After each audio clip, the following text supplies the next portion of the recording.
corpus callosum that connects the two. And women, by the way, have a bigger corpus callosum than men. And what's one of the reasons my wife tells me that women can multitask better than men.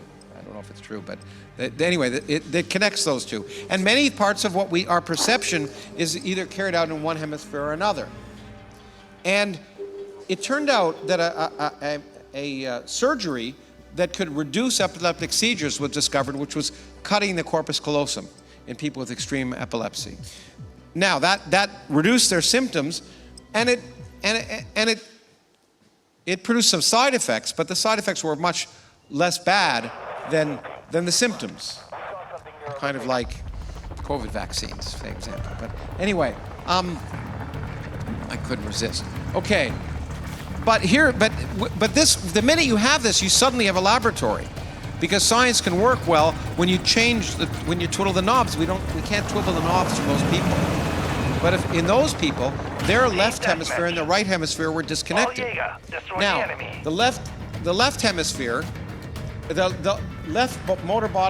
motor control of your left part of your body is controlled by the right hemisphere of your brain, and right body motor control in the left hemisphere. Similarly, your visual field. The left visual field is controlled in the right part of your brain, and the right visual field is controlled in the left hemisphere, but your speech processing is all in the left hemisphere. So what the experiment, what they did with those people with no callosum was to put a screen so their left eye could only see one image and the right eye another. If you click one more time. Okay, stop there. So it's not very clear, but what they did was in the left, your left eye, they had left side they had a snow scene, and the right side they had a chicken claw. And then they told people with their hands there was a box of stuff to do. So with the right hand, they could find something that reminded them of the scene they saw, and the left hand. And so, click one more time. Okay, so what happened? The subject would look at these two scenes and find with their right hand a chicken, and the left hand a snow shovel. Those two scenes. But then they were asked why they did what they did. And remember, it's only the left hemisphere, okay, which controls speech processing, and the left visual field is controlled by the right hemisphere of your brain. Okay, so the left visual field is controlled by the right hemisphere, so your speech doesn't know anything about that picture. And what did the person say? Click on it. When asked why they picked the chicken claw goes with the chicken, and you need a shovel to clean out the chicken shit. So their hands knew what to do, what their eyes had seen.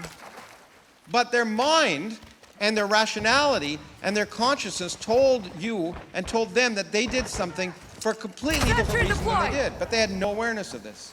And this is why it's so difficult to explore consciousness, because we can't be trusted for the reasons we're doing anything or the reasons we think they are. Next slide. And this is profound.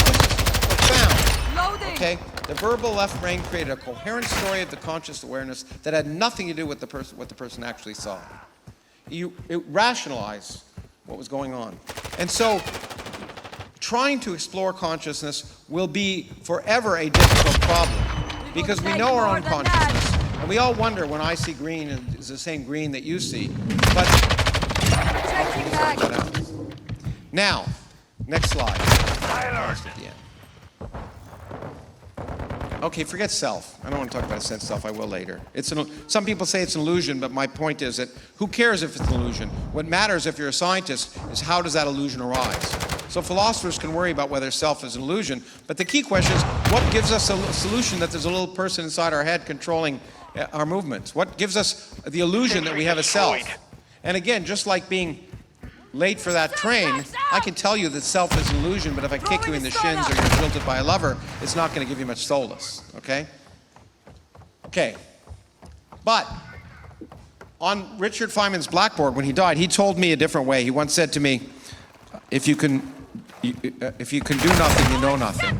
But on his blackboard, when he died, there was a little phrase that said, if you can't build it, you don't understand it. And in my opinion, I think the one way that we'll eventually understand consciousness is by building consciousness. A topic that's become much in the news of late. And if you go to the next slide. Bring the UAV online. You know, we're talking about ChatGPT 5, now what about ChatGPT 50? What about quantum computers? All of these concerns about what AI might eventually achieve. I'm not as concerned as many people, so let me just go on to the next slide. I want to give you an object lesson. History is, I've always enjoyed history, and history is important. As Mark Twain said, history may not repeat itself, but it sure rhymes a lot. And so let's go next. Press the button. In the 9th century BC, derivation of the Phoenician alphabet was introduced into Greece and evolved over the next few hundred years. It was viewed by many, including Plato and Socrates, as an awful thing. Writing was going to destroy storytelling. Writing was an impediment to wisdom. It did not capture the whole truth, propagated the illusion of knowledge, and would eliminate the need for memory. You wouldn't have to remember stories because you could read them. Socrates said, suspicious of writing, arguing that written communication would never be as clear as face-to-face communication, which may be true, because one could not ask questions of a document, unless it's checked. Okay, so this was viewed as the end of wisdom, memory, and storytelling. Next slide. Okay, I think most of us who write think that writing is a good thing, okay? AI, like writing, is a natural byproduct of human development. I don't think it's either artificial nor intelligent, certainly not yet.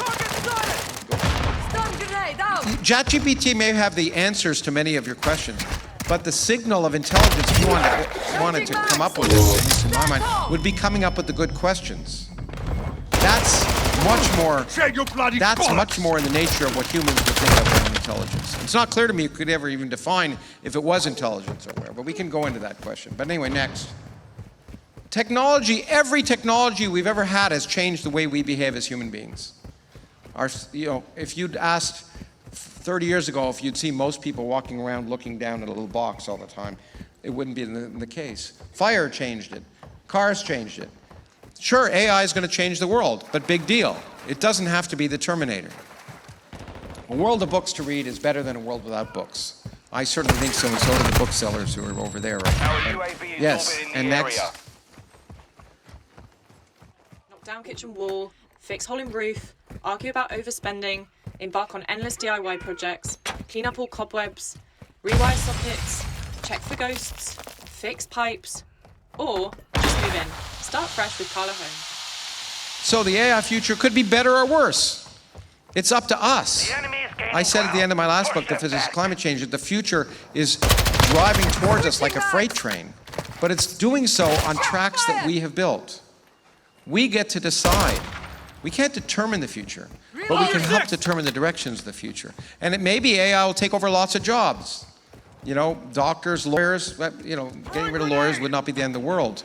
But maybe we will, there are two possibilities. Giving them more free time to sit in coffee shops, read, listen to music, have good discussions, or take the people who've developed the AI and concentrate the financial resources in their offices and make the rest of us poor and homeless and starve. It's our future. Yes, I want to get to the end now. So keep going. Please.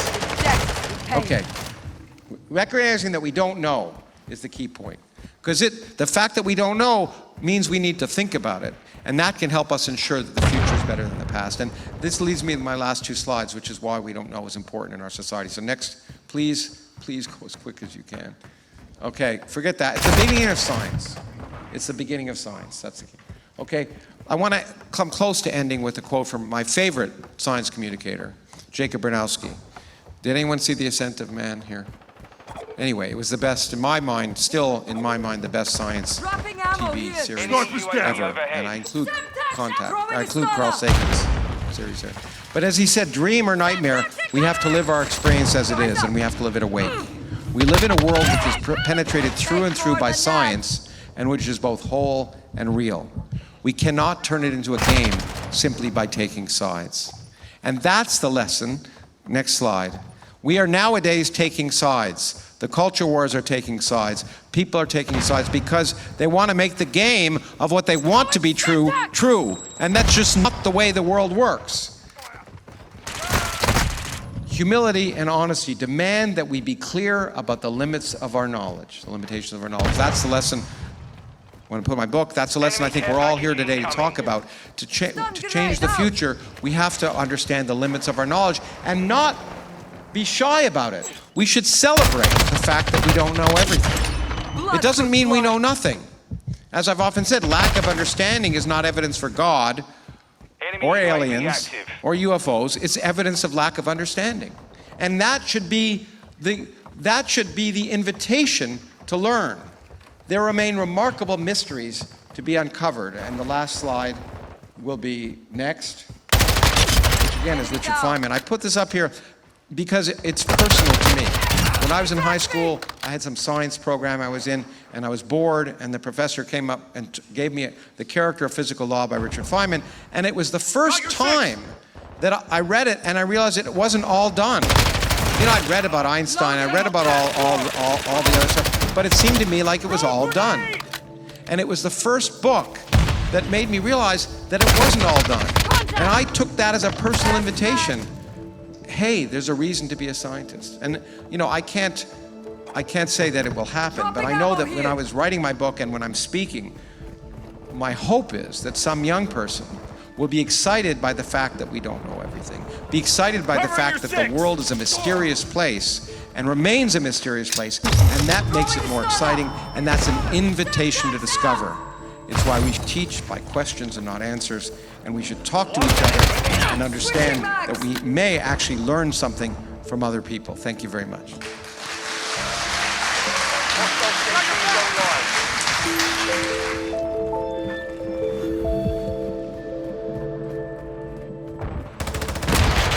I hope you enjoyed today's conversation. This podcast is produced by the Origins Project Foundation, a non-profit organization whose goal is to enrich your perspective of your place in the cosmos by providing access to the people who are driving the future of society in the 21st century, and to the ideas that are changing our understanding of ourselves and our world. To learn more, please visit originsprojectfoundation.org. Stun grenade out! Throwing 10 septics! seconds remaining.